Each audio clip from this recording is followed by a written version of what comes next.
I asked you this same question last time, as I recall, and it was about the sort of the contentious nature of treating babies, and asking that of a chiropractor is particularly relevant because, of course, that was the source of the big problems that you all went through when the so-called Good Thinking Society went for anyone who was advertising that they were treating babies.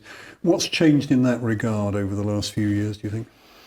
You know, we've had some interesting developments in Australia where there was a bit of a fuss kicked up about chiropractors seeing children. And then what happened was one of the biggest sort of big data studies that's been undertaken. About 20,000 people were asked to bring their information in about having seen a chiropractor with a child. How did you feel about it? What was the outcome? And the outcome of that was really, really positive. And I think the most important thing when we're working with children is safety. And I think that's where everyone has kind of stood at the moment and gone, first of all, what we're doing, is it safe?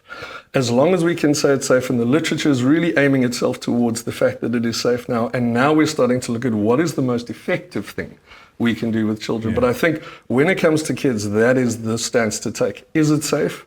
And then move from there. I mean, I would argue that safety is paramount no matter who we're treating, but obviously the risks are that much greater with a small, fragile youngster. They are, because they're not structural. Now, this is a bit of the concept we're going to get into.